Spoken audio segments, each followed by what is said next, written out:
Hello YouTube, I'm back to present another video. This time I thought I would focus on a very specific technique that I often use, that I often suggest to patients, that I use myself, that is very effective in bringing about a state of calm.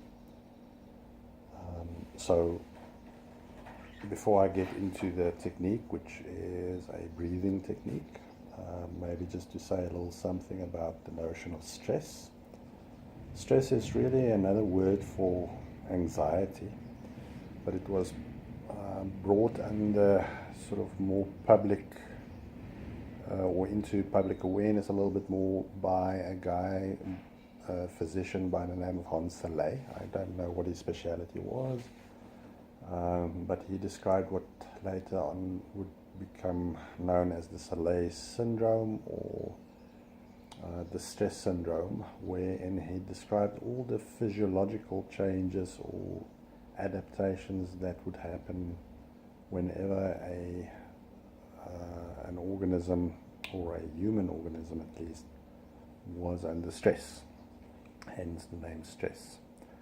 I think it should be fairly easy to research using Google and such what some of those physiological changes would entail, but it affects most of the major components or major systems of the body: blood pressure, breathing, metabolism, heart rate, brain parts, sort of affecting which parts of the brain are active, initiating what has become known as the fight-flight syndrome or the fight-flight response. It's actually not quite right to name it only the fight-flight. It is also the fight-flight-freeze response in response to severe anxiety or severe stress. So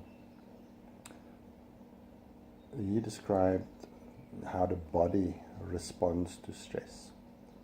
Now, the technique that I would like to speak about today, or that I would like to introduce, is not my own. It is something I learned from the work of an alternative. He's a medically trained professional, but he is well known for his work in alternative health. And I'm not actually sure how to pronounce his surname. It's Andrew Wheel or Weil. I'm not sure how you pronounce his surname. And like I said, it's a breathing technique.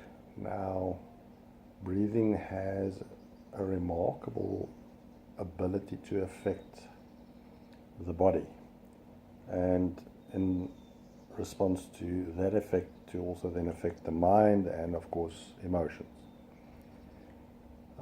Breathing is a technique that has been used for many, many years in systems outside of psychology, outside of medicine, in more traditional forms of treatment, and also spiritual practice, mainly coming from the East. So yogic practices, and well, many different cultures have different breathing techniques. The specific one that I'm going to speak about comes from the yogic tradition of pranayama, which has to do with using breath to affect the mind and body. It's a system that is more widespread than just the technique that I'm going to introduce you to. So breathing has been used for hundreds of years to bring about change, and I like the breathing technique for a few simple reasons. I often joke with my patients and say, you know, it's easy to take with you. You take it everywhere you go. You cannot overdose on it, and it's really cheap. Jokes aside, it is something that is extremely useful. I've introduced many patients to this technique. I've never had any negative feedback. I've had, I would say, it's difficult to quantify, but let's say about 90% of people would give positive feedback. Some people don't seem to respond to the technique as others do, or as most others do. I can't tell you why that is, but because it seems to work for most people, I'm going to tell you about it as well and encourage you to use it. So the technique is referred to the 3 steps in the breathing cycle, 4, 7, 8. Now, what is it referred to? So the first part, 4, is where you inhale through your nose for a count of 4. Now, the inhalation should be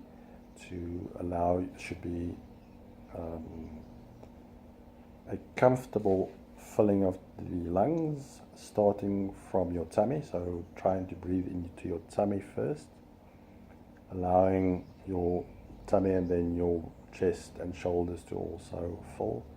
The filling should be comfortable, so there shouldn't be an experience of strain. When I say a count of 4, I don't mean 4 seconds. The tempo at which you count should adjust to your own lung capacity.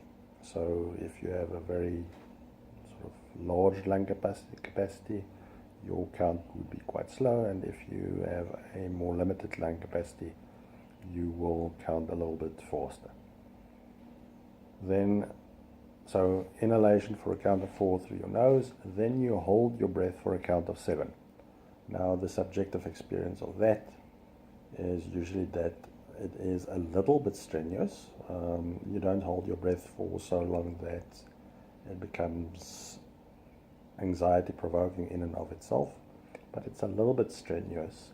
Again, for a count of 7, so not 7 seconds, more or less the same speed that you counted when you inhaled. If it does happen that it feels like it's too much or too long, then just keep the tempo or the count the same, but increase the tempo. So you would increase your count of the speed at which you count to 4, and then the speed you count to 7. And then the 8 part is you exhale through your mouth for a count of 8. Again, this is not, you don't exhale in a way that is strenuous, you exhale in a way that is easy. You're letting the breath out, you're not blowing the breath out as if you're blowing out a candle or blowing up a balloon. Sometimes it's even suggested that you make a kind of noise so that when you breathe out you go, ah. Now that's up to you whether you want to try that or not, but I think if you just can do a comfortable exhale, or again at the same tempo for a count of 8, that should serve you well. Alright, so one cycle would be inhale for a count of 4, hold for a count of 7, exhale for a count of 8, and then you will repeat this. Okay, so how long must you repeat it for? Well, really there's no upper limit. Again, you cannot overdose on this kind of breathing, so the likelihood that it will affect you negatively is limited. Of course, one should use this in a safe environment, preferably lying down or sitting in a chair that is comfortable. You won't use it like when you are driving, for instance. That would not be advisable because it can also make you sleepy as you relax. So that would not be advisable. So again, how long? There's no upper limit. I suggest that people breathe for a minimum of 3 minutes. It seems to me that shorter than that is not particularly useful. I do suggest that they use a timer, whether on their phone or on their watch or in some other fashion, so that they don't have to be concerned about the time passing. So again, when I use it, I often do 10 minutes of this kind of breathing, so it's not It's not restricted to 3 minutes, it's just that it doesn't seem to me that it's that beneficial when it's shorter than 3 minutes. All right, how often? Well, as is needed in the first place. So if you are in a situation where you're feeling quite anxious, or you're about to go into a situation where you're feeling anxious about, that would be an appropriate time. If it's just a general way of making sure that you are calm, or if you maybe suffer from an anxiety condition, I often suggest that you do it 3 times a day, shortly after awakening, somewhere in the middle of the day, and then just before bedtime. If there is only one time during the day that you can do it, I suggest that you try to do it just before going to sleep, just so that the quality of sleep can be a bit better. There's no reason once you started to really stop the practice. Some people do this for years and years and years on end, and they report interesting kinds of health responses. Obviously, I'm presenting this to you not as a type of health medication, but as a way to calm your fears, your stress, your anxiety. I'm just trying to think quickly. Okay, so something I can say in addition, sometimes you are in, let's say, a meeting, and you are observed, and you would maybe like to do the breathing technique, but you do not want to be seen to be practicing this, or that you're to be seen that you're nervous or anxious. What you can also do is to just do the 4-8 part. So instead of holding your breath, you don't hold your breath. You inhale for a count of 4, and you exhale for a count of 8. I don't know who originated that variation. The way I read about that was in, I think the lady's name is McGonagall. I think it's Jane.